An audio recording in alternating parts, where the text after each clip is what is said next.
Today we are going to see chapter 2 part 1 video. என்ன குழந்தைங்களே எல்லோரும் நல்லா இருக்கீங்களா? இன்றைக்கி நம்ம பார்க்க போகிறது சாப்டர் 2ல் அக்கௌண்டிங் பிரின்சிபல்ஸ் பற்றி பார்க்க போகிறோம். அக்கௌண்டிங் பிரின்சிபல்ஸ்னால் என்ன? ஒரு சில சட்ட விதிமுறைகள், அந்த ஒரு கம்பெனி ரன் பண்ணுறதுக்கு தேவையான அட்வைசஸ் அதெல்லாம் சம்மந்தப்பட்டது தான் அக்கௌண்டிங் பிரின்சிபல்ஸ். என்னென்னு பார்க்கலாம் வாங்க.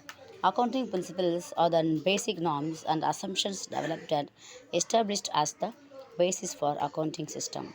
These principles are adopted by the accountants universally.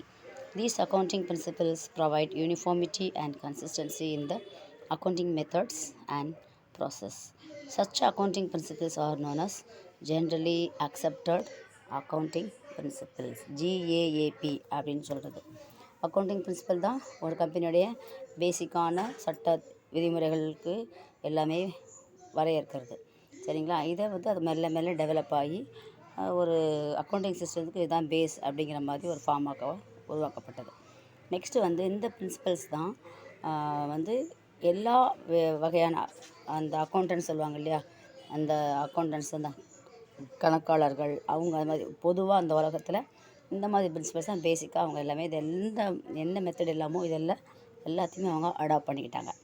அப்புறம் these accounting principles provide uniformity and consistency in the accounting methods. இந்த அக்கௌண்டிங் மெத்தட்ஸ் தான் எல்லா நிறுவனங்களுமே எல்லா கம்பெனிஸும் ஒரே மாதிரி சிஸ்டமேட்டிக்காக ஃபாலோ பண்ணுற ஸ்டெப்ஸ் எல்லாமே இந்த ப்ராசஸில் இருக்குது. இந்த மாதிரி பிரின்சிபல்ஸ் தான் என்ன சொல்கிறாங்க, அக்கௌண்டிங் பிரின்சிபல்ஸ். இது என்ன சொல்கிறாங்க, ஜென்ரலி அக்செப்டட் அக்கௌண்டிங் பிரின்சிபல்ஸ். இதுலேயே உங்களுக்கு தெரிய வரும், ஜென்ரலி அக்செப்டட் அப்படின்னும்போது பொதுவாக எல்லாராலும் ஏற்றுக்கொள்ளப்பட்டது, அதான் எக்ஸாக்ட் மீனிங் அதுக்கு. சரிங்களா? இப்போ அடுத்த லைன் பாருங்கள். Accounting principles provide the basic framework within the which the accounting records and accounting reports are to be prepared. Accounting reports prepare பண்ணுறதுக்கு இதுதான் பேசிக்கான ஃப்ரேம் ஒர்க் அப்படிங்கிறாங்க. Accounting standards have been issued by national and international regulatory authorities to ensure uniformity of accounting procedure and accounting results. இதை யாரால் issue பண்ணப்படுது இந்த accounting standards அப்படிங்கிறது அந்த நேஷ்னல் லெவலில், இன்டர்நேஷ்னல் லெவலில் இந்த சட்டத்திட்ட அதிகாரத்துங்களுக்கு உட்பட்டவங்களாக இருப்பாங்க இல்லையா. ஸோ இவங்க எல்லாருமே ஒட்டு மொத்தத்துலேயும் அக்கௌண்டன்ஸில் சேமான ஒரு ப்ரொசீஜர் இருக்கணும், சேமாக ஒரு ரிசல்ட் வரணும், அதுக்காக இதை வரையறுத்துருக்காங்க. Next these accounting standards and GAAPs provide the theoretical base of accounting. இந்த அக்கௌண்டிங் ஸ்டாண்டர்ட்ஸும் இந்த சொல்லி அக்கௌண்டிங் பிரின்சிபல்ஸும் தான் அக்கௌண்டிங்கு தியரிட்டிக்கல் பேஸில் அக்கௌண்டிங்னா என்னங்கிறத தியரிட்டிக்கலாக எக்ஸ்பிளைன் பண்ணுது. Accounting principles maybe accounting concepts of accounting conventions. Accounting principle accounting கான்செப்டாகவும் இருக்கலாம், அக்கௌண்டிங் கன்வென்ஷன் ஆகவும் இருக்கலாம். Accounting concepts are basic assumptions whereas conventions are the guidelines based upon practice or usage. Accounting கான்செப்ட்டுங்கிறது பேசிக்கான ஒரு சிஸ்டமேட்டிக்காக பண்ணுற ஒரு விஷயம். அதுலேருந்து ஒரு சில கைட்லைன்ஸ் எல்லாமே நம்மளுக்கு ப்ராக்டிஸ் பண்ணும்போது யூஸ் பண்ணும்போது நம்மளுக்கு அது கிடைக்கும். ஓகேங்களா? ஓகே கிட்ஸ், நம்ம இப்போ இம்பார்ட்டண்ட் பிஸ்னஸ் கான்செப்ட் பற்றியும் அக்கௌண்டிங் கன்வென்ஷன்ஸ் பற்றியும் பார்க்கலாம். சரிங்களா? இப்போ business entity concept. This concept implies that the business unit is separate and distinct from the owner or owners, that is the persons who supply capital to it. Business யூனிட்டுங்கிறது வேறு, ஓனருங்கிறவங்க வேறு, ரெண்டுமே separate. சரிங்களா? ஆனால் பிஸ்னஸுக்கு யார் இன்வெஸ்ட் பண்ணுறாங்க கேபிட்டலில், அவங்க தான் ஓனர்ஸ். சரிங்களா? நெக்ஸ்ட்டு பாருங்கள். Based on this concept accounts are prepared from the point of view of the business and not from the owner's point of view. Hence, the business is liable to the owner for the capital contributed by him or her. அதாவது இந்த concept பிரகாரம் accounts எந்த point of வியூவில் நம்ம prepare பண்ணுறோன்னா பிஸ்னஸோட வியூவில் தான் நம்ம ப்ரிப்பேர் பண்ணுறோம்.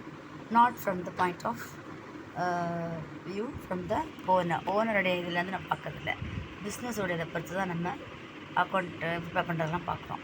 அப்போ பிஸ்னஸ்ங்கிறது is liable to the owner for the capital contributed by him. Company owner வந்து கேபிட்டல் போட்டிருக்காரு இல்லையா, அதை பேஸ் பண்ணி தான் பிஸ்னஸோடைய லயபிலிட்டி இருக்குது அப்படின்ற மாதிரி சொல்லியிருக்காங்க. According to this concept only business transactions are recorded in the books of accounts.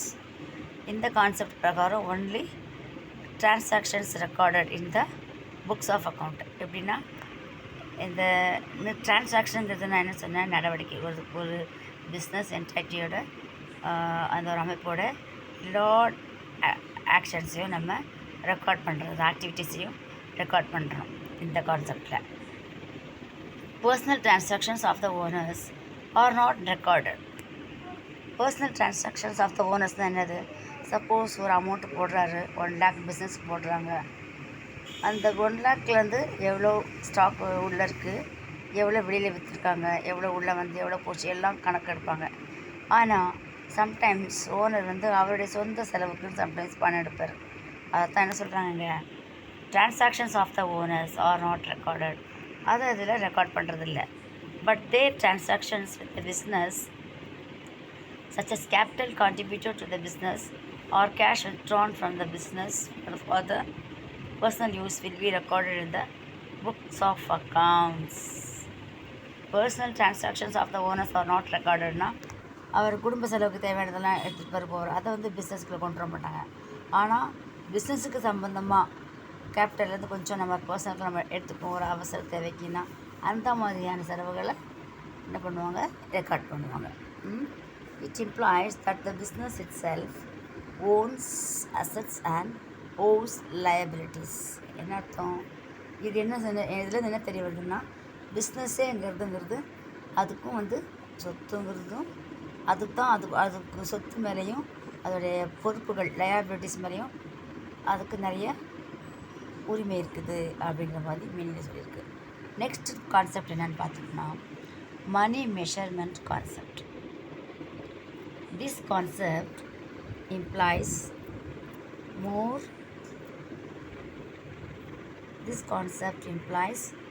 that only those transactions which can be expressed in terms of money are recorded in accounts, since money serves as the medium of exchange.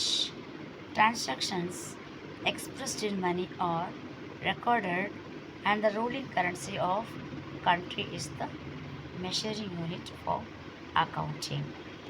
இந்த concept வந்து only for the டிரான்சாக்ஷனுக்காக தான். எதுக்காக, in terms of money are recorded இந்த accounts. Money சம்மந்தப்பட்ட விஷயங்களை மட்டும்தான் record பண்ணுறது மணி மெஷர்மெண்ட் கான்செப்ட் அப்படிங்கிறது. Since money serves as a medium of exchange transactions expressed in money are recorded. எல்லாமே மணி சம்மந்தப்பட்டதுங்கிறதையும் மறுபடியும் அதை ரிப்பீட் பண்ணியிருக்காங்க. exchange transactions expressed in money and ruling the currency of the country is measuring unit for accounting. Yes, currency countryயோட currency கூட ஒரு measuring unit தான் accountingக்கு அப்படின்னு சொல்கிறாங்க. Transactions which do not involve money will not be recorded in the books of accounts. டிரான்சாக்ஷன்ஸில் money involve ஆகலை அப்படின்னா அதை record பண்ண மாட்டேங்கிறாங்க இதில். For example, working conditions in the work place, strike by employees, efficiency of the management, etc. will not be recorded in the books as they cannot be expressed in terms of money.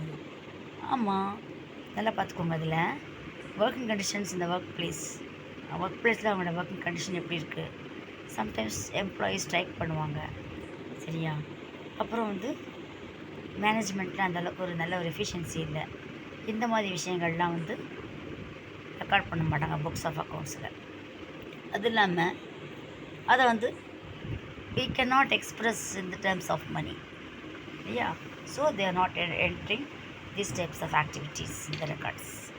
It helps in understanding of the state of affairs of the business, as money serves as a common measure by means of which heterogeneous facts about the business are recorded.